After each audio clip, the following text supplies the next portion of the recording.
Forgive me, Father, for I have sinned. It has been 3 months since my last confession. And it has been a while.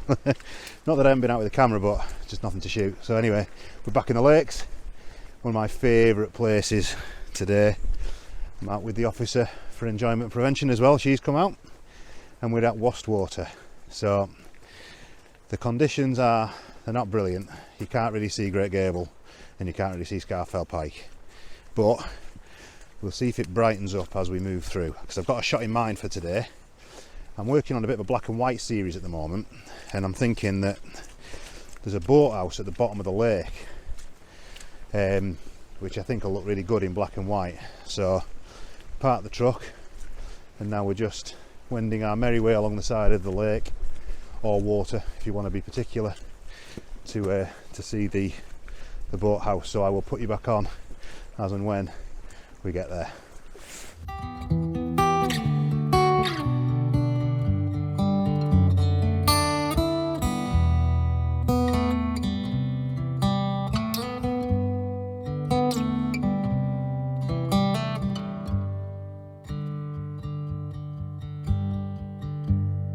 So while we're mending our merry way, or meandering, I don't know what it is. Well, while we're walking to the little boathouse, I thought I would just explain to the family why there's been such inactivity on the Rank Amateur Photographer channel. And it isn't because of lack of inspiration or anything like that. It's that effectively I have moved into trying to earn a little bit of money out of photography to pay for all the gear and stuff. So I branched into weddings, and I shot some weddings over the summer, and I've also stepped into the commercial world as well and been doing some commercial photography as well, for some restaurants and also for a friend's business who's got this Nutritots powders with dried fruit and stuff, and also the officer for enjoyment prevention has got a restaurant, a Polish restaurant, which we're doing a lot of shooting for, videography, and also stills for food and stuff. So I didn't realise with weddings and things like that how much editing was actually involved with it. It's very similar to landscape in respect of that you take loads of photographs, but generally I was shooting probably 1200 to 1500 shots on a standard day, and then from that having to, this gimbal is moving all over the place. Follow me. It's you're probably getting 400 or 500 out of that. So the Z6 II was absolutely brilliant for that. Really good. But for those with a keen eye today, you will notice I'm shooting with a Z8, and I've bit the bullet and gone full mirrorless now. Now I ain't got all the mirrorless lenses, but I've decided to make the jump and sold the D810, which was an absolutely brilliant camera. But the thing is, it's starting to show its age with I think 2014 that came out, so it's 10 years old. I ummed and ahed about going for a D850, but when you look at them, you think, am I buying into old technology? When really you're going to have to go mirrorless at some point anyway, probably, because they're going to stop supporting the D850 and the mirrored system. So I bit the bullet, sold the D810 and a load of lenses, and upgraded to the Z8. And it's just unbelievable, absolutely unbelievable as a camera.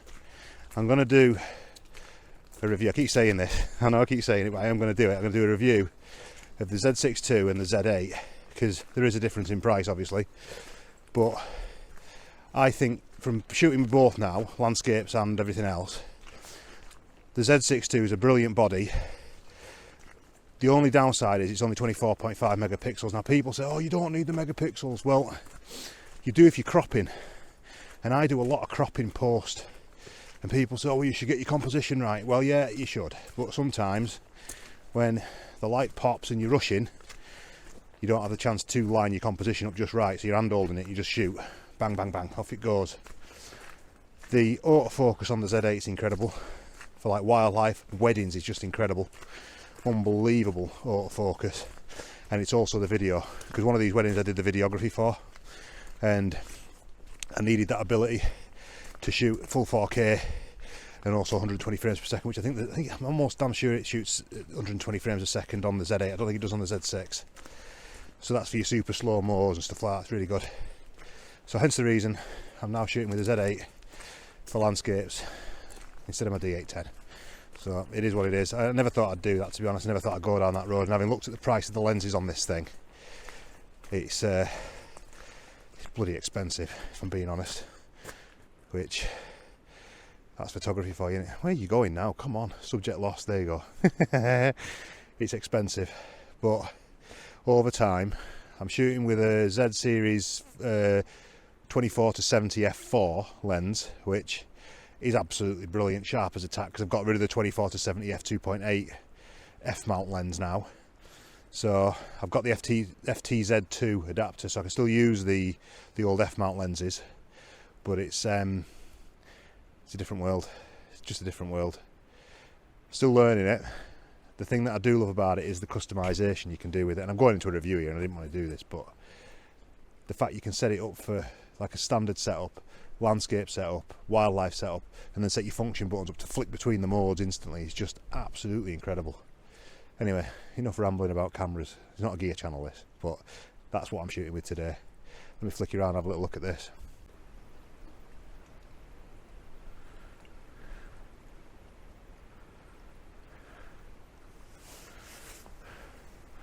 Absolutely majestic, that, isn't it? Absolutely majestic. If that just lifts off Great Gable there, it just sort of brightens up slightly, we'll have a hell of an image in colour. But I think I've got one in black and white as well. And I'm looking over there, I've got my squint on because I don't have my glasses on. I think my truck is probably going to need photoshopping out. So everything I said about them guys all the way back 2 years ago parked on the hill at Bleat Tarn. Oh, the light's coming. Look at this.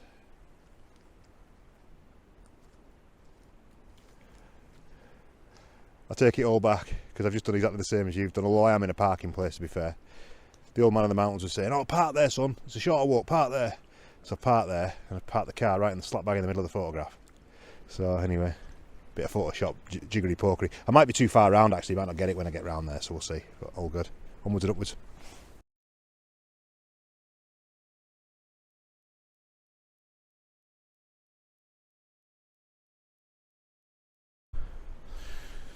So you can probably make out behind me, that's the pump house over my left shoulder, and the boathouse is just in here, which, I mean, to be honest, it's been shot to death. I've taken quite a few pictures of this. I think it's best in autumn. I'll put a picture up now that I shot in autumn a while ago. This location, you never really get that sort of like magnificent light in golden hour usually. Maybe not golden hour, maybe later on into golden hour, because the sun goes down behind the hills and you can't get any light on the boathouse, so you've got to sort of time it quite right. This time of year it's not easy to decide when to come. You've just got to be lucky, really. The shot I want though is further round, because there's a shot you can get that has the boathouse on the left and it looks right down Wastwater, and you see Gable and Barrow. I think in the you get a bit of Barrow. You won't get Scarfell. I don't think you get Scarfell in it, but you get Barrow in it. So hopefully we'll be able to get that. And I've got this vision in my mind's eye of a moody black and white. The officer keeps saying, why are you coming out and taking these miserable pictures? She likes vibrancy, colour, flowers, light. I'm like, well, yeah, but sometimes, you know, it needs must. You've got to take what's on offer. And at this time of year, sometimes you're blessed with magnificent light looking out your front room window, and other times you go out and it's like grim. It's not grim today, it's not raining, there's a bit of wind, there's a hell of a lot of rain that it's put down over the past few days. When we were driving up last night, it was pretty flooded. The Duddon River had bust its black banks. So I'm thinking that there's a shot here, so I'm going to take this one and then get in the car and drive further up, because there's a bridge further up which you've got to climb over a stile to get to. If the river's in full force, that could be quite impressive. And then there's another one of a bridge that I shot this years ago when I first picked up a DSLR. It was one of the first pictures that I ever took, and unfortunately it probably wasn't exposed correctly, and I've got these things moving in the foreground, and I'm thinking, well, I could always Photoshop them out, but it sort of reminds me of my mistakes, so I didn't. So I'm thinking today, very similar conditions without the light, that's the only problem to that day, so I'm going to try and take that one again as well, if I can keep the officer's interest for long enough. Because she does tend to get a little bit bored on these excursions, shall we say, but it's good to be out with her. It's nice to have a stroll. The old man of the mountains looking after the grandkids. Dog's not feeling so well today though, so he's not come out, but we'll see. Anyway, onwards and upwards.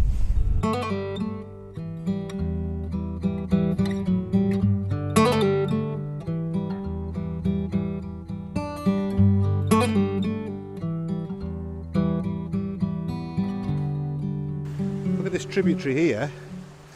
So much water that's being forced in here. It's going up there, and that looks like it's going uphill from stood here. How cool is that? Absolutely awesome. Wow.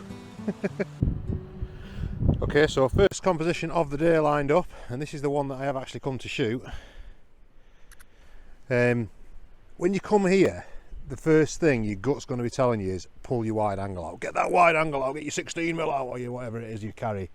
And you just really got to try and resist that urge, because the problem here is if you do that, your foreground's going to look massive, but Gable, Barrow, they're going to look tiny. So what you want to try and do, or what I think you should try and do, what I try and do is try and get the zoom out and get that lens compression to bring them mountains further forward to make them look bigger. And this is very nice that I'm taking at the moment. The only problem, I'll show you the composition in a sec, but the only problem I think I've got is you've got this beautiful tree that is effectively slap bang in the middle of the photograph. So I think I'm going to have to move further around and try and get a bit higher if I can. So I'll flick you around, let you have a little look at this composition anyway. So you can see I've got the tree in the middle, which is the problem, and then you've got the boathouse there, which is in focus. And the beauty of this Z8 is that you can actually take it in monochrome and actually see what it's going to look like. Now, I'm sure you could do that on all of the decent cameras. I've never done it before, but I tell you what, it's a game changer for this type of photography, this black and white stuff, because you can actually see, you know, you've got an idea in your mind what it's going to look like, but you're never absolutely convinced. The officer's got a red jacket on today, which, looking at this background, just looks absolutely magnificent, and I think I might actually ask her to pose for a photograph, looking into the distance like some sort of philosopher, thinking about you know, what she should do with her life. Whether she'll play ball, she's cracked the coffee out now, so I'm not sure how much longer I've got to go at this. So enough ramble, up that hill a little bit, try and get another composition, and if this was any good, I'll stick it up now for you.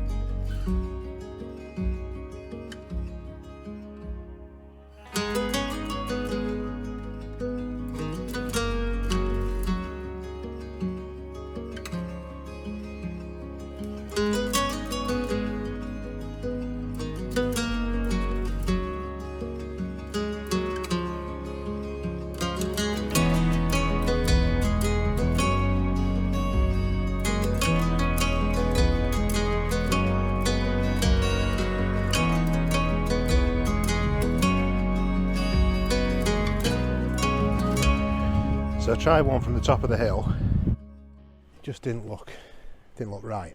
So come down to the lakeside now, and the issue with this shot is that that tree's right in the middle of it. Now, I can't do anything about that. All I can do is move my feet. If I move further around this way, I'll lose the mountains. If I move further around that way, I'll lose the mountains. And the problem as well is that at the moment there's like this misty sort of stuff that's blown in behind that is blocking Barrow and Gable anyway. Now dehaze on Lightroom may clean that up slightly, but you've got to be careful with that tool because it can start to make things look incredibly artificial. And alright, before the purists all kick off saying, oh, well, you shouldn't be doing, well, you should, because it's my photograph at the end of the day, and if the tool's there to be used, then use it. It's not AI, is it really? You're not slapping birds and all the rest of it in, you're just cleaning the photograph up a little bit, which I think most people actually do it anyway, so it doesn't really matter, does it? So I'm going to have to work this composition a bit. I'm hoping that this light ain't going to pop while I'm doing it, but it's not You know, like you have in your mind's eye these shots that you think, right, this is what I'm going to shoot, this is how I'm going to do it. And then you get here and you think, right, I'm constrained because of this. I need that to move over to the left or move over to the right, and that's what I'm feeling now. That's the position that I've got to. The light is just starting to hit the boathouse slightly and light the foreground up, so it might actually look quite nice. If it darken the background down, bring the foreground out, it might actually look quite nice, that, but we'll see. I'm not sure if the black and white's going to work as well as maybe the colour, because the colours are so muted here at the moment because we are in December, end of December, so everything's dead pretty much apart from this one tree slapped right back in the middle. Oh, that's quite nice. The light's quite nice there. I'll just take that. And like I was saying before, this Z8, it does allow you the ability to crop, because it's a 45 megapixel camera. You've got the ability to crop in quite significantly, so hopefully we'll find something when we get into post, but struggling a little bit to say the least. Anyway, onwards and upwards.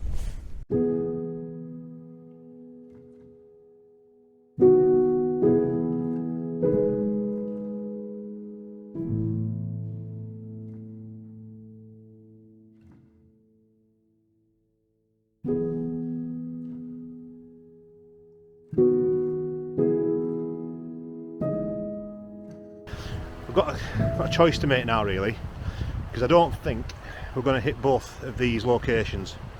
So it's either going to be the first bridge, which is probably going to be dictated to by cloud and light, I'll be honest. And if it doesn't look like it's going to play ball with either, then we'll keep going further up towards Wasdale Head. And then there's a bridge there, which I've shot before, but I fancy having another go at it. So with all this water, I mean, this river's in full flow now, you can see it, hear it. I'm hoping that could be quite an epic shot. So we'll get back to the car, probably about 25-30 minutes walk to the car. The officer has set a brisk pace, shall we say, which means that she's probably had enough. So I've got to see if we can persuade her on the walk back to the car to let us go and just shoot this extra location. If we do it, I'll flick you back on when we get there. If we don't, it'll be a short video and then it'll be the end. So, but happy wife, happy life. That's the way you got to live your life. That's what my dad tells me. Right, anyway, onwards and upwards, enough rambling. I'm going to get a march on now and catch it up. So, I'll see you at the next location. See, this is why this place is just so absolutely magical, because just look at the light. Can you see that? Come on. I don't know if you can make it out on here on the hill, but the light's just creeping through, and it does at this time of day sometimes down here. It just creeps through. Now I'm just going to stand here for a minute, because if it does creep a bit further, it's going to illuminate that valley. So we'll see. I'm going to walk back now. I'm not going to make it to that other venue, that the location. There's no way. Don't know where the officer's gone. She's marched off down the front. She's got the phone camera out, so she's taking pictures as well now. So it's all good. So I'm going to wait here for a couple of minutes just to see if that does pop through, because wow, that is absolutely magnifique. Right, enough rambling, more shooting, onwards and upwards.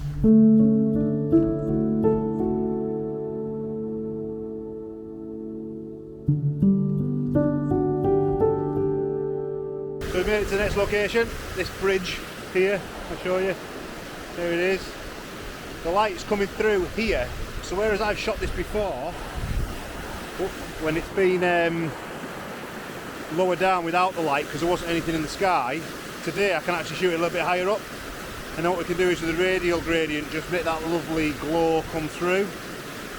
Playing with the shutter speed, so I've got some at a quarter of a second, some at an eighth, some at a half, just to see, because I want to show the movement in the water. I don't want it to be completely milky, but on the same token I don't want it to look like it's just freeze framed at 120 at the second shutter speed. So I think here's a good spot. Depends how brave I'm feeling, depends on how far in I'll go, because this thing is running today. But I'm not going to have long to shoot here, probably about another 10 minutes I reckon, because the clouds are coming in. So I'm going to rattle off a few shots, and if they're any good, I'll stick them up for you now.